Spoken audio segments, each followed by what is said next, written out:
Okay, so pre-Black Friday sales are here, and I managed to get myself a Sony Full Frame Camera for 1,500 bucks with the kit lens. This is the Sony A7II with the 28 to 70 millimeters f3.5 to 5.6, and it is a 2014 camera, so really old. But the reason why I got this is that they still came up with firmware updates back in 2019, a few months ago. Yep, so we're just gonna test it out here at Shanghai Disneyland. So let's go.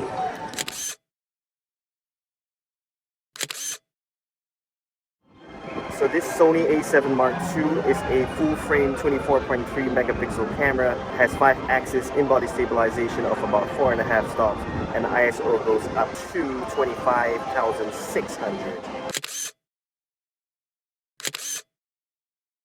So one thing that really surprises me is how light, first of all, this camera is. Maybe about 650 to 700 grams with the kit lens. It's really light. And one thing I really like is that compared to the A6500, the LCD screen, even in this kind of bright conditions, it's really visible. Really nice brightness and vibrance about this. So it's very nice. LCD screen, much better than the A65.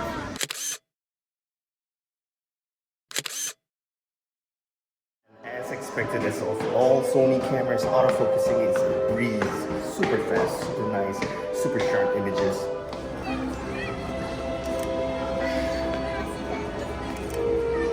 And the viewfinder is surprisingly sharp. I can see very well as compared to a lot of other cameras that I use the viewfinder.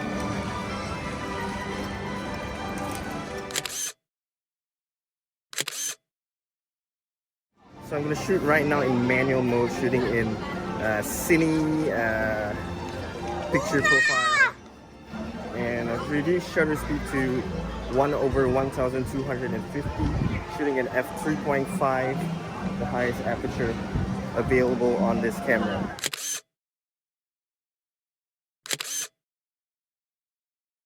So just testing out the camera with its high dynamic range, how good it is.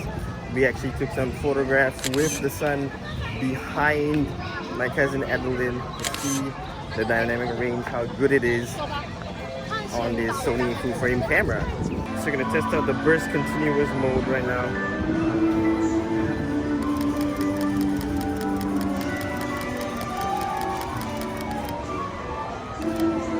Should be about 4 or 5 frames per second.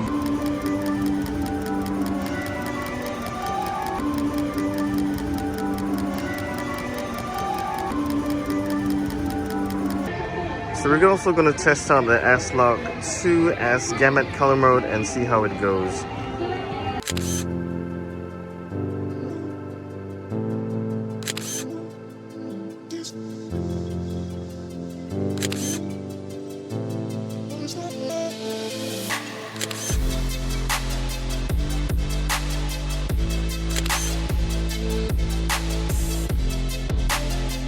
So battery life on this Sony A7II is really bad, same as the Sony A6500, only a 1020 milliamp battery. So if you're going to be traveling the whole day taking videos and photographs, you probably need about 3 to 4 of those batteries. So basically this will be a relatively easy setup to do. So all you gotta do to prepare your camera is to get out your quick adjustment plate with one screw. Screw that into the bottom. You do not need the camera riser because this 28 to 70 millimeters f3.5 to 5.6 is relatively small, so you don't need the camera riser. Just screw on that one screw, and my screw is at position number 5, as you can see over here. The lens support, if you want to. If you don't want the lens support, you can do without it as well. So basically that's all for the setup. Next up, go into your camera and you need to change one of the settings in order to get it to work. The last option on the right, the suitcase, make sure that remote control is set to on. And then also under number 4, under the briefcase connection, initially it is in automatic mode. Just need to shift it to PC mode. So basically that's about it. So you can turn off your camera right now. So for the Sony A7II, you only have a micro USB port, or for Sony cameras, they call it the multi USB port. So it actually depends on which one you want to use. You can get out both cables and then you can test it out. So firstly is the micro USB to multi USB cable over here, and you can also get out the other cable, which is the micro USB to micro USB cable. So I prefer to use this cable. Zhiyun actually indicates in their instructions for Sony cameras to use the multi USB cable, but this doesn't have some functionality like the display on your Zhiyun Weebill-S. If you use the multi USB cable, later on I will show you, you won't get to see your lens or camera settings over here.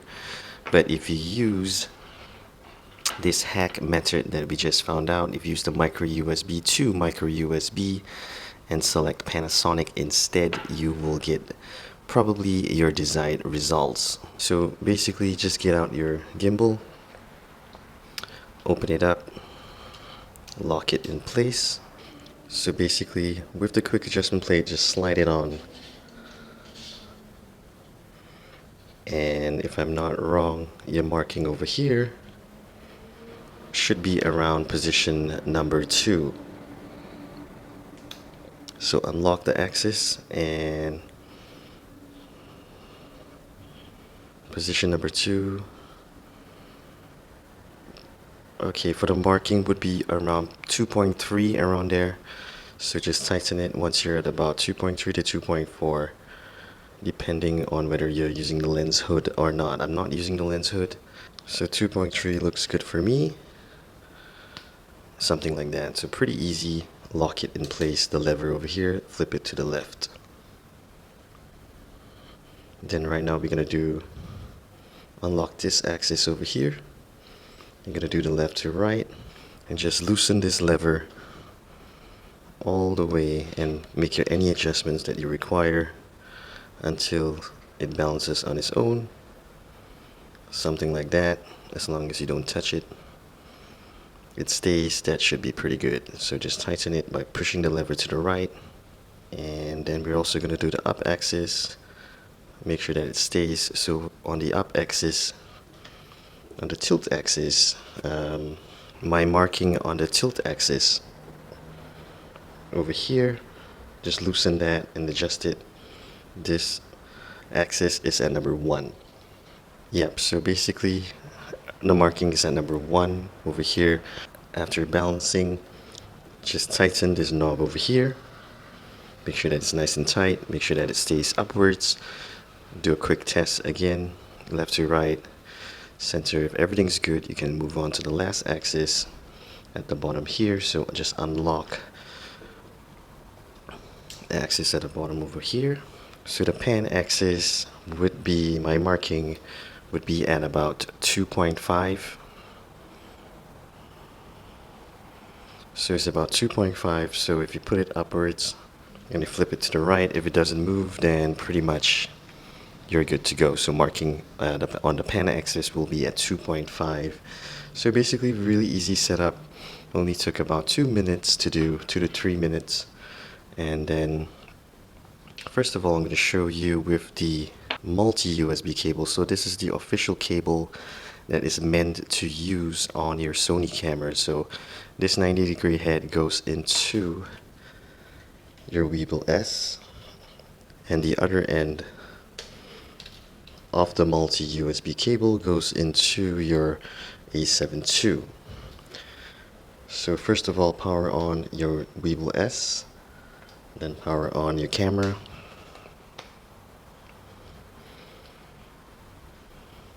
And you can see that it's connecting over there. So in order to get it to work, so basically if you see that screen, all you gotta do is press the down button on the dial, rotate it to the right, press the right button on the camera, select Sony by pressing the right button again. Once you see the tick, press the left button, go back, and you should see the camera icon on the left hand side over here. So once you see that camera icon, means it's connected.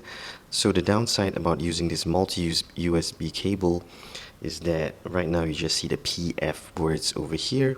On other cameras such as the Canons, the Panasonics, the Nikons, you should see stuff like your ISO, your aperture, your exposure compensation, and your shutter speed.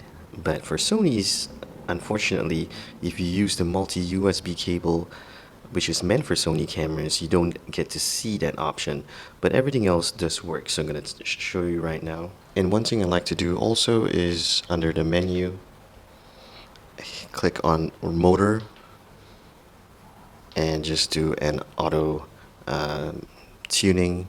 You should see it vibrate like this. Do an auto tune. Whenever I do a new camera setup, I like to do an auto tune. So once that's done, I'm going to press the record button and you should see it start recording.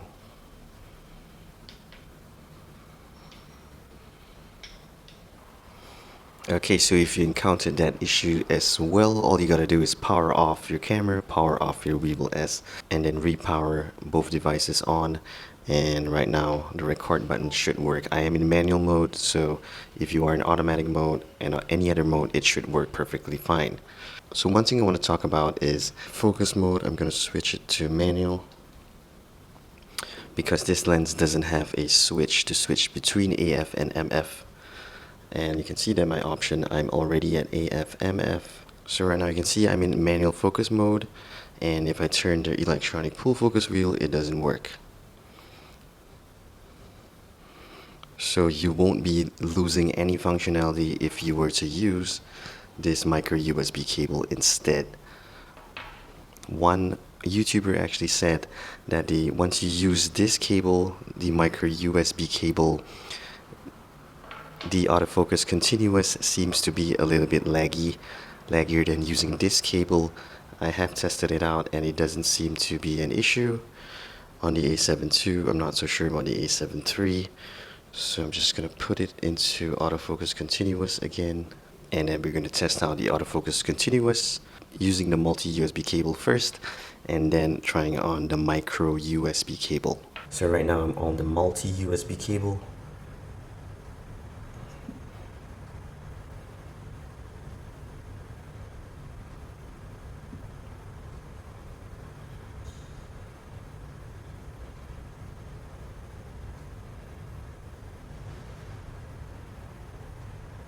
And right now we're going to switch over to the micro USB cable.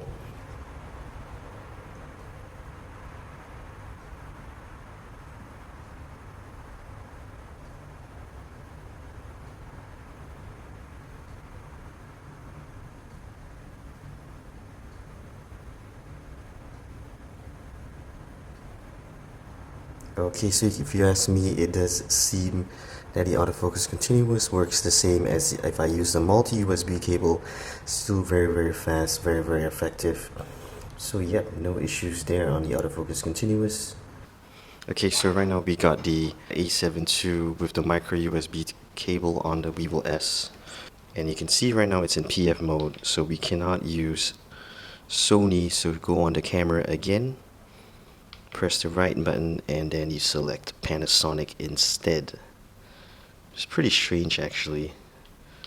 So just hit the Panasonic button. And right now, cool.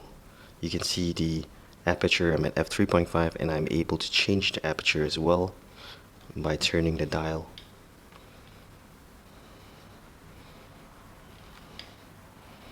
You press right, this is the shutter speed, also changeable. Your ISO, you can change the ISO as well, and the exposure compensation.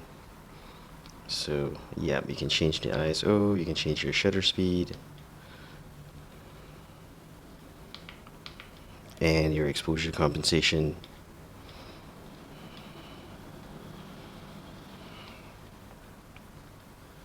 Okay, so right now you can see, besides getting the settings displayed, press the record button, it works as well. And if I turn it to manual focus mode, again, the electronic pull focus wheel will not work. It's just that the multi-USB, you do not get the settings at the bottom here, so you might as well use the micro USB, which you have the display settings. The electronic pull focus wheel doesn't work for both, and autofocusing continuous, the autofocus continuous still works as well. Yep, so basically that was it. Alright guys, so basically that was it for Zhiyun Weebill-S and the Sony A7 II. Overall, been using this camera for a couple of days right now, and it's a really good camera, a really great full frame camera, really cheap as well, besides not having 4K video as compared to this Canon EOS RP. I believe I prefer this Sony A7 II rather than the Canon EOS RP if you don't require 4K video. I have not updated the Sony A7 II to the new firmware yet. I will get to it once I have the time. But even on its old autofocusing system, this is a 2014 camera, autofocusing is so good. Even for a 2014 camera, it is outdoing a lot of the newer cameras as well. So basically guys, that's it for today's video. Hit the subscribe button, the like button, and the notifications button, and I'll see you in the next one. Peace.